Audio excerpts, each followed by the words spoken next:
after predators who targeted women and children, and fraudsters who ripped off working families.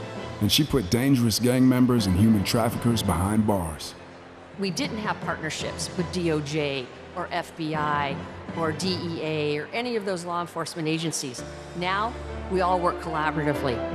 She was the person who built the foundation in how we do criminal justice in America. As Attorney General of California, she held the big Wall Street banks accountable for fraud, winning $20 billion for California families. She took on one of the largest for-profit colleges that was scamming students. And in the Senate, she fought for her constituents with the determination of a prosecutor, standing up for reproductive freedom. Can you think of any laws that give the government the power to make decisions about the male body? I'm not thinking of any right now, Senator. She fought to keep our children safe from the terror of gun violence. How many of you guys had to have a drill where you learned about how you need to hide in a closet or crouch in a corner in the event that there is a mass shooter? Look at that. Look at that.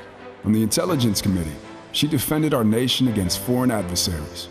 And in 2020, she made history as the first woman to be elected Vice President of the United States. She cast the tie-breaking vote to deliver urgent relief to the American people during the pandemic. She beat Big Pharma to lower prescription drug costs and cap the cost of insulin, and led the fight to restore reproductive rights after Roe v. Wade was overturned. We have worked too hard and fought too long to see our daughters grow up in a world with fewer rights than our mothers. Because she's never been afraid to stand up to powerful interests. Sometimes people will open the door for you and leave it open, sometimes they won't. And then you need to kick that door down. Excuse my language. Now, she's running for president, still fighting for families like the one she grew up with. Our campaign is about saying we trust the people. We're saying we just want fairness. We want dignity for all people. And we are a work in progress. We haven't yet quite reached all of those ideals, but we will die trying because we love our country. We believe in our country. We're not falling for these folks who are trying to divide us, trying to pull us apart. We know what we stand for, and we stand for the people, and we stand for the dignity of work, and we stand for freedom. We stand for justice. We stand for equality. And so we will fight for all of it. That's who Kamala Harris is. That's what she believes, and that's what she'll fight for every day.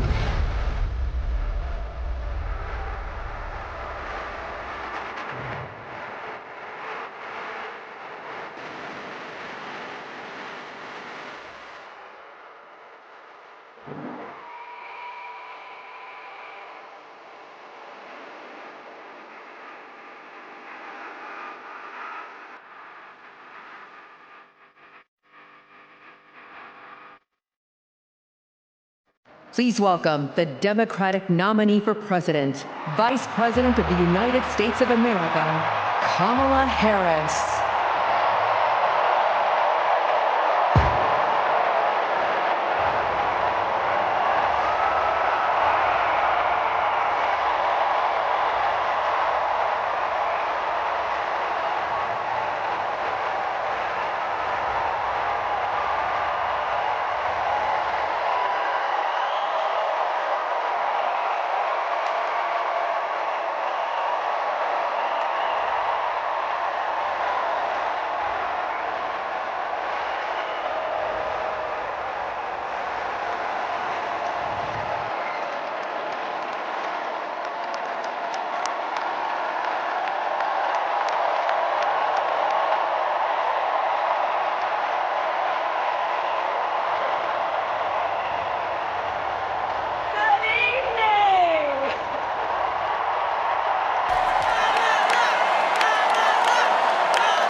you.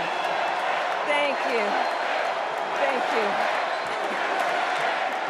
Thank you all.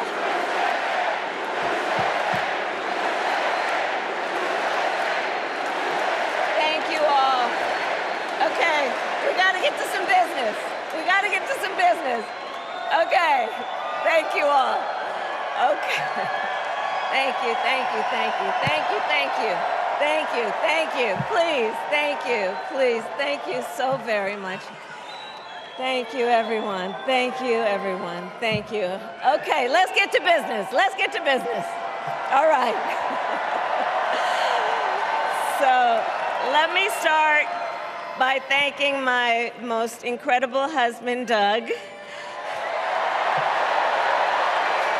for being an incredible partner to me, an incredible father to Cole and Ella, and happy anniversary, Dougie. I love you so very much. To our President Joe Biden,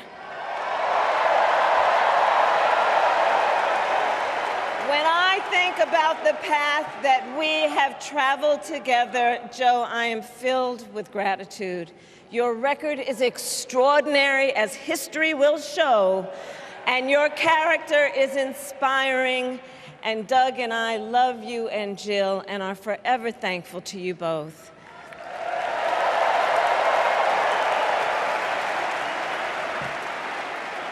And to Coach Tim Walz,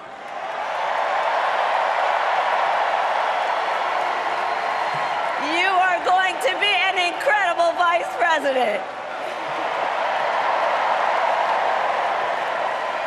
And to the delegates and everyone who has put your faith in our campaign, your support is humbling. So, America, the path that led me here in recent weeks was no doubt unexpected. But I'm no stranger to unlikely journeys. So, my mother, our mother, Kامēla Harris, had one of her own. And I miss her every day, and especially right now. And I know she's looking down smiling. I know that. So my mother was 19 when she crossed the world alone, traveling from India to California with an unshakable dream to be the scientist who would cure breast cancer. When she finished school, she was supposed to return home to a traditional arranged marriage. But as fate would have it, she met my father, Donald Hērס, a student from Jamaica. They fell in love and got married, and that act of self-determination made my sister Maya and me. Growing up, we moved a lot. I will always remember that big Mayflower truck packed with all our belongings, ready to go to Illinois, to Wisconsin, and wherever our parents' jobs took us. My early memories of our parents together are very joyful ones. A home filled with laughter and music, Aretha, Coltrane, and Miles. At the park, my mother would say, "Stay close." But my father would say, as he smiled, "Run, Kάμēla, run. Don't be afraid. Don't let anything stop you."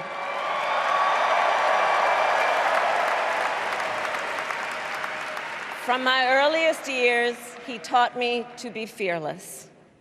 But the harmony between my parents did not last.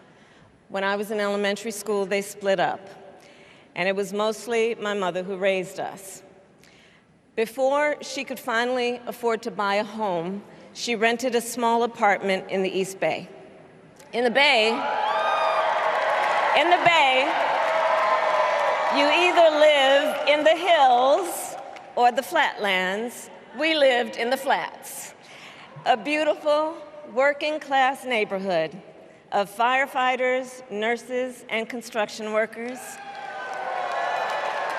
all who tended their lawns with pride. My mother, she worked long hours, and like many working parents, she leaned on a trusted circle to help raise us. Mrs. Shelton, who ran the daycare below us and became a second mother. Uncle Sherman, Aunt Mary, Uncle Freddie, Auntie Chris. None of them family by blood, and all of them family by love.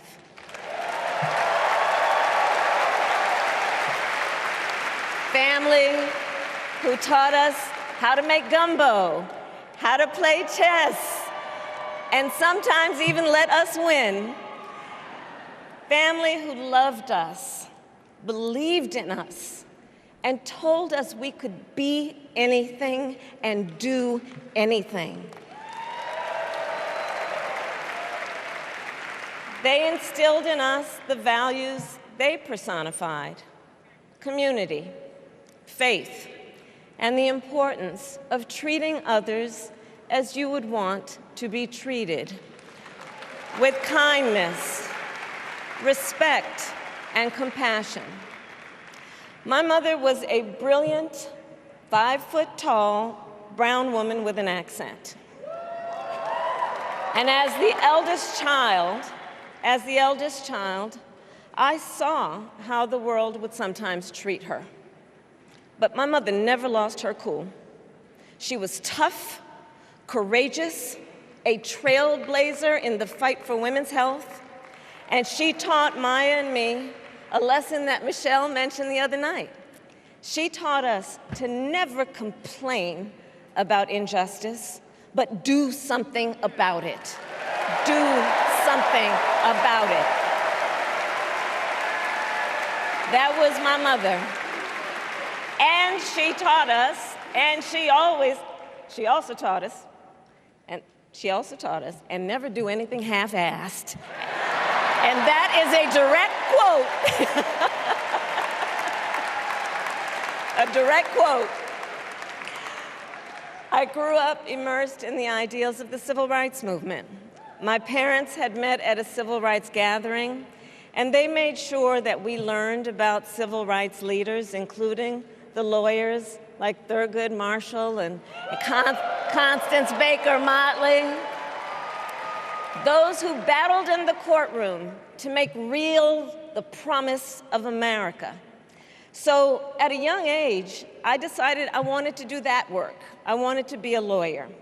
And when it came time to choose the type of law I would pursue, I reflected on a pivotal moment in my life.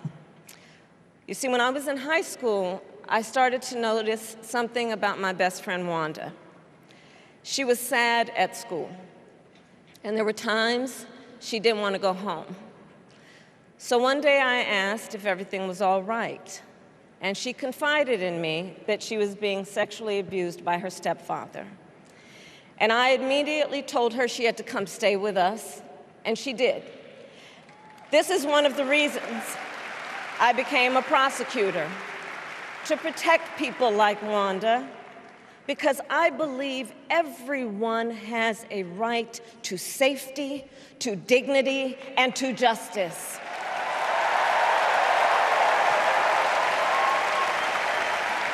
As a prosecutor, when I had a case, I charged it not in the name of the victim, but in the name of the people. For a simple reason. In our system of justice, a harm against any one of us is a harm against all of us.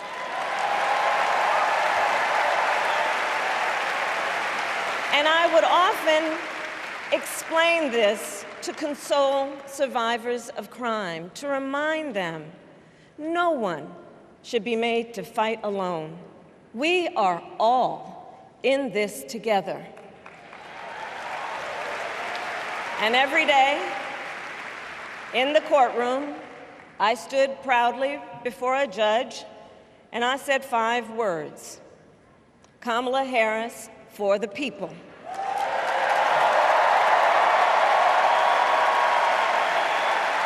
And to be clear, And to be clear, my entire career, I've only had one client, the people.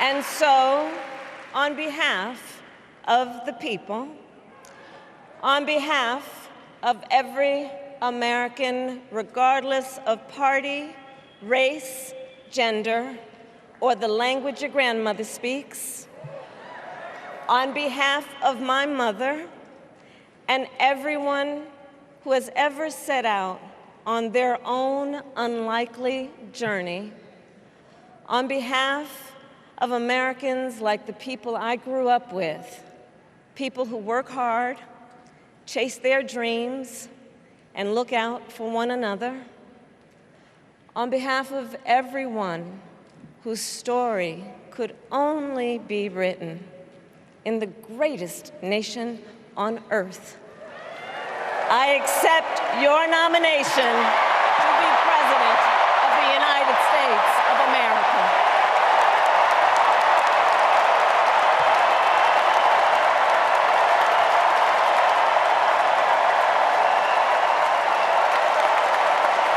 And with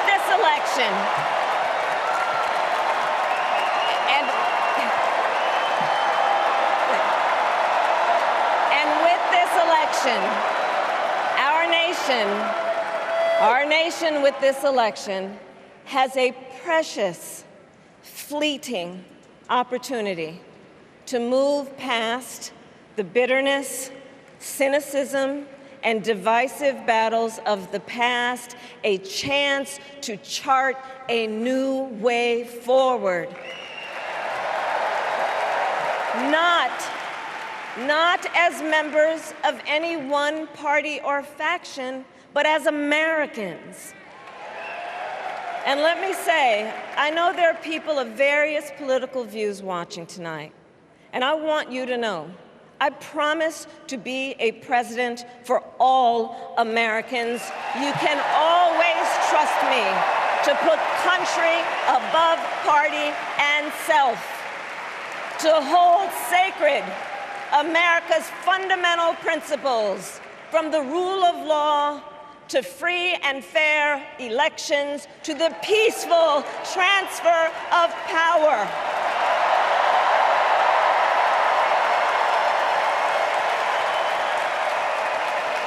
I will be a president who unites us around our highest aspirations, a president who leads and listens, who is realistic, practical, and has common sense, and always fights for the American people. From the courthouse to the White House, that has been my life's work. As a young courtroom prosecutor in Oakland, California, I stood up for women and children against predators who abuse them. As Attorney General of California, I took on the big banks, delivered $20 billion for middle-class families who faced foreclosure, and helped pass a homeowner Bill of Rights, one of the first of its kind in the nation. I stood up for veterans and students being scammed by big for-profit colleges, for workers who are being cheated out of their wages, the wages they were due, for seniors facing elder abuse. I fought against the cartels who traffic in guns and drugs and human beings, who threaten the security of our border and the safety of our communities. And I will tell you, these fights were not easy, and neither were the elections that put me in those offices. We were underestimated at practically every turn, but we never gave up, because the future is always worth fighting for. And that's the fight we are in right now a fight for America's future.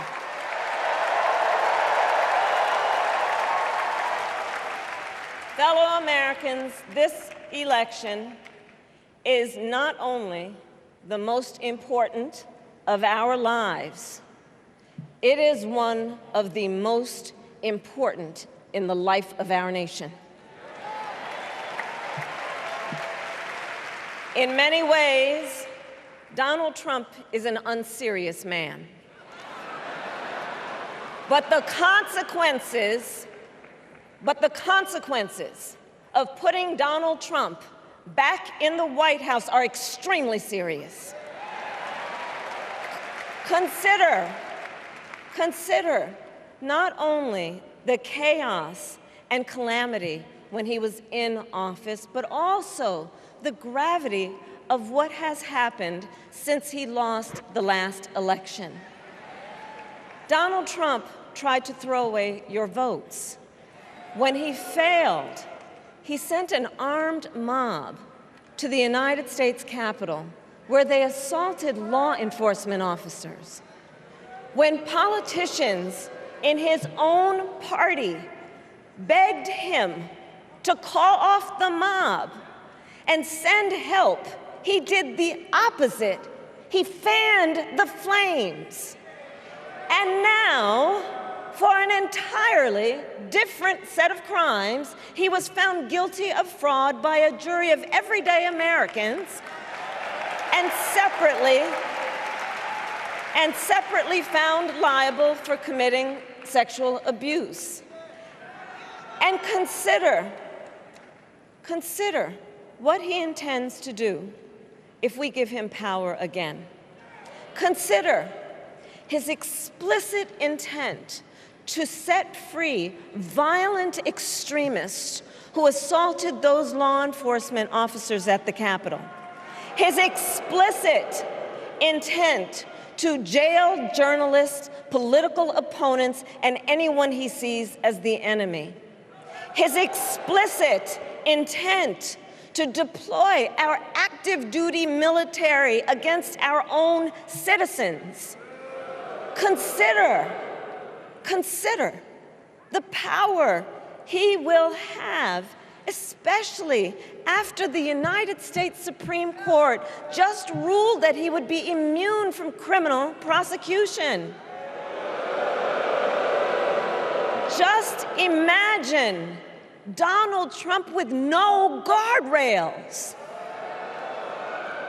and how he would use the immense powers of the presidency of the United States, not to improve your life, not to strengthen our national security, but to serve the only client he has ever had, himself.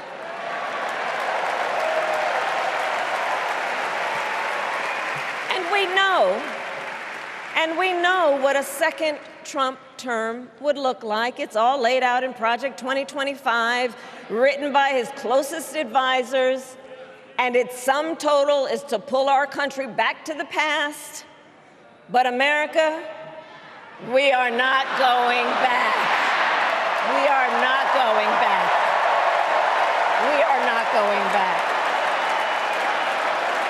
We are not going back to when Donald Trump tried to cut Social Security and Medicare. We are not going back to when he tried to get rid of the Affordable Care Act, when insurance companies could deny people with pre-existing conditions. We are not going to let him eliminate the Department of Education that funds our public schools. We are not going to let him end programs like Head Start that provide preschool and childcare for our children. America, we are not going back.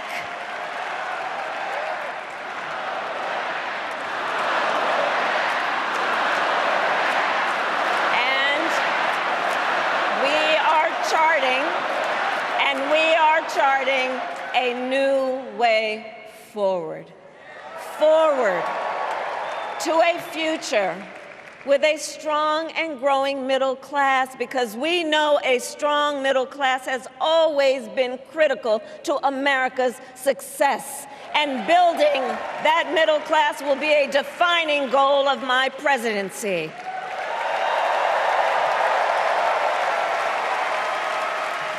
And I'll tell you, this is personal for me. The middle class is where I come from. My mother kept a strict budget. We lived within our means, yet we wanted for little. And she expected us to make the most of the opportunities that were available to us and to be grateful for them. Because, as she taught us, opportunity is not available to everyone. That's why we will create what I call an opportunity economy where everyone has the chance to compete and a chance to succeed. Whether you live in a rural area, small town, or big city. And as president, I will bring together labor and workers and small business owners and entrepreneurs and American companies to create jobs, to grow our economy, and to lower the cost of everyday needs like health care and housing and groceries. We will provide access to capital for small business owners and entrepreneurs and founders. And we will end America's housing shortage and protect Social Security and Medicare. Now compare that to Donald Trump, because I think everyone here knows he doesn't actually fight for the middle class. He doesn't actually fight for the middle class. Instead, he fights for himself and his billionaire friends. And he will give them another round of tax breaks that will add up to $5 trillion to the national debt. And all the while, he intends to enact what in effect is a national sales tax, call it a Trump tax, that would raise prices on middle-class families by almost $4,000 a year. Well, instead of a Trump tax hike, we will pass a middle-class tax cut that will benefit more than 100 million Americans.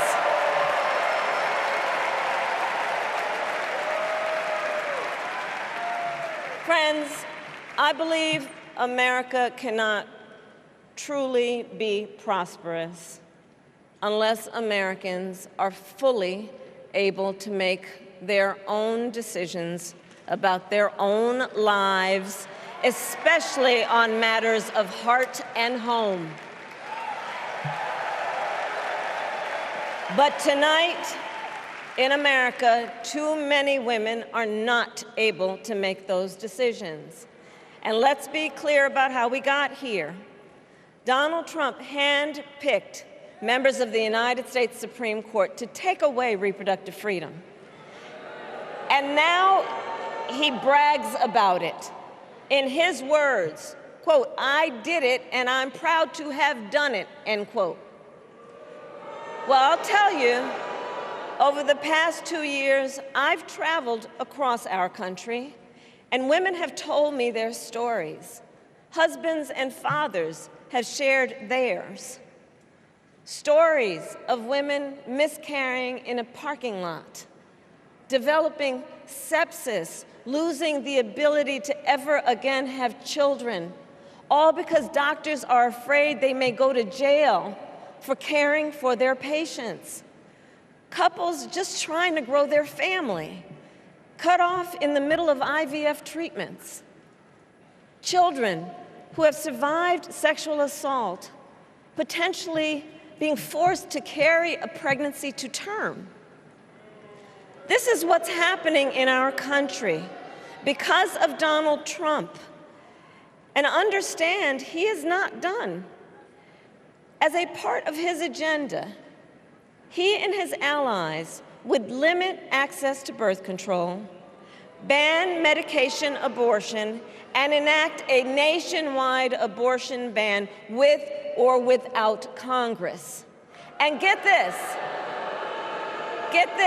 he plans to create a national anti-abortion coordinator and force states to report on women's miscarriages and abortions.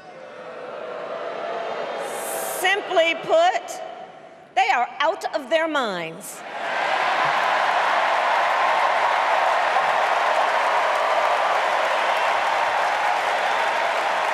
And one must ask, why exactly is it that they don't trust women? Well, we trust women. We trust women. And when Congress passes a bill to restore reproductive freedom, as President of the United States, I will proudly sign it into law.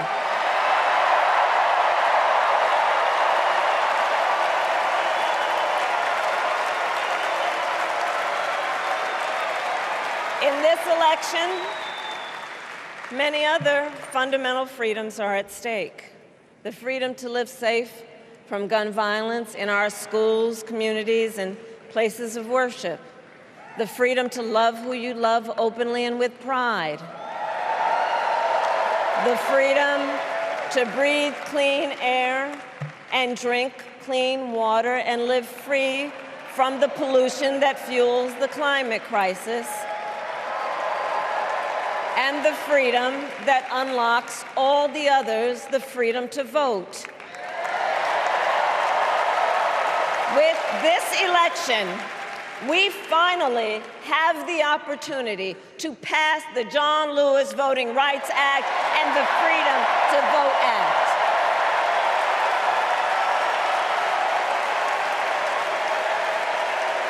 And let me be clear, after decades in law enforcement, I know the importance of safety and security, especially at our border. Last year, Joe and I brought together Democrats and conservative Republicans to write the strongest border bill in decades. The Border Patrol endorsed it. But Donald Trump believes a border deal would hurt his campaign. So he ordered his allies in Congress to kill the deal.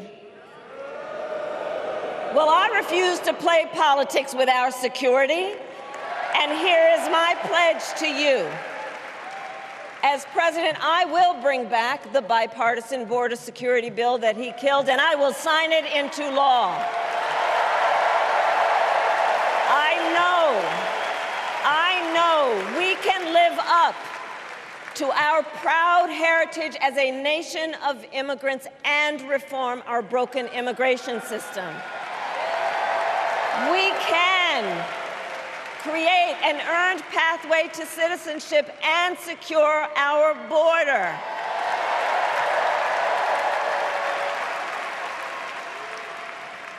And America, we must also be steadfast in advancing our security and values abroad. As Vice President, I have confronted threats to our security, negotiated with foreign leaders, strengthened our alliances, and engaged with our brave troops overseas. As Commander-in-Chief, I will ensure America always has the strongest, most lethal fighting force in the world. And I will fulfill our sacred obligation to care for our troops and their families, and I will always honor and never disparage their service and their sacrifice.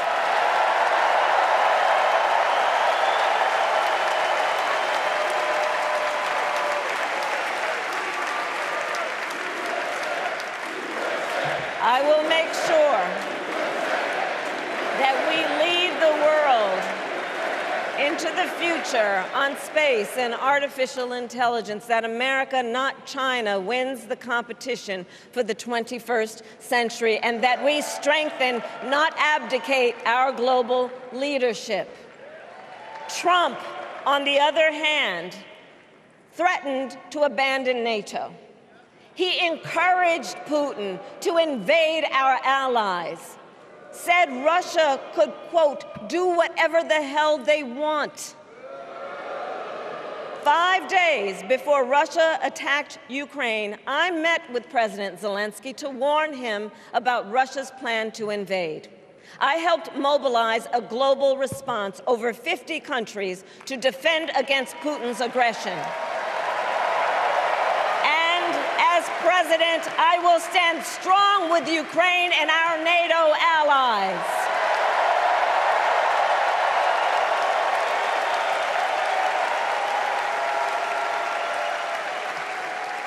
With respect to the war in Gaza, President Biden and I are working around the clock, because now is the time to get a hostage deal and a ceasefire deal done.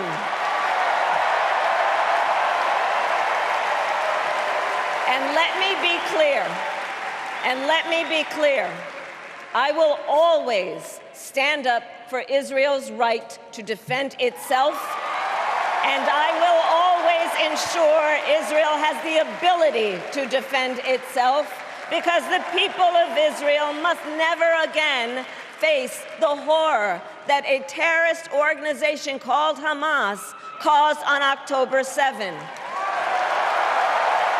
including unspeakable sexual violence and the massacre of young people at a music festival. At the same time, what has happened in Gaza over the past 10 months is devastating. So many innocent lives lost. Desperate, hungry people fleeing for safety over and over again. The scale of suffering is heartbreaking. President Biden and I are working to end this war such that Israel is secure, the hostages are released, the suffering in Gaza ends, and the Palestinian people can realize their right to dignity, security, freedom, and self-determination.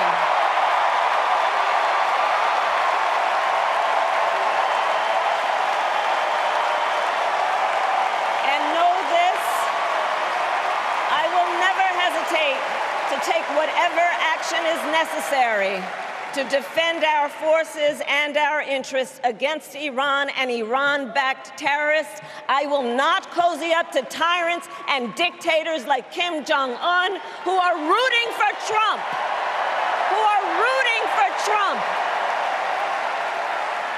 Because, you know, they know he is easy to manipulate with flattery and favors. They know Trump won't hold autocrats accountable because he wants to be an autocrat himself.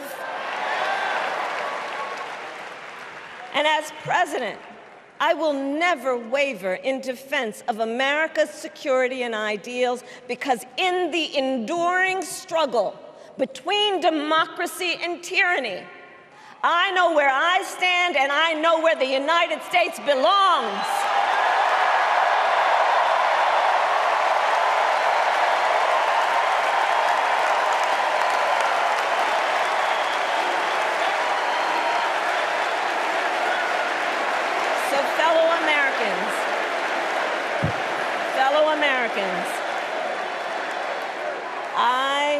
I love our country with all my heart. Everywhere I go, in everyone I meet, I see a nation that is ready to move forward, ready for the next step in the incredible journey that is America. I see an America where we hold fast to the fearless belief that built our nation and inspired the world, that here, in this country, anything is possible, that nothing is out of reach. An America where we care for one another, look out for one another, and recognize that we have so much more in common than what separates us. That none of us has to fail for all of us to succeed. And that in unity there is strength. You know, our opponents in this race are out there every day denigrating America, talking about how terrible everything is. Well, my mother had another lesson she used to teach. Never let anyone tell you who you are. You show them who you are. America, let us show each other and the world who we are and what we stand for. Freedom, opportunity, compassion, dignity, fairness, and endless possibilities.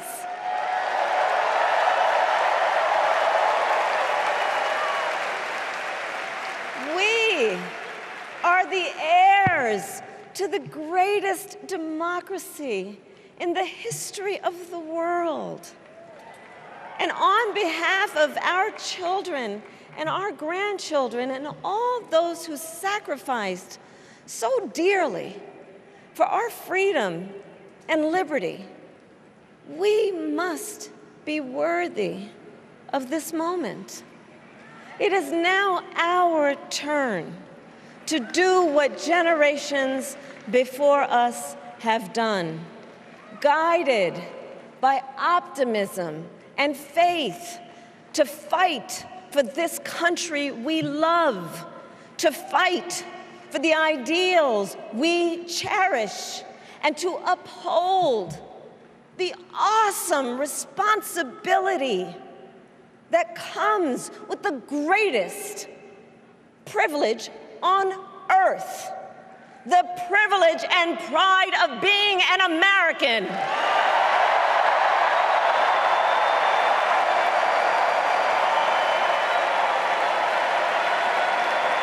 So let's get out there, let's fight for it, let's get out there, let's vote for it, and together let us write the next great chapter in the most extraordinary story ever told. Thank you. God bless you, and may God bless the United States of America. Thank you all.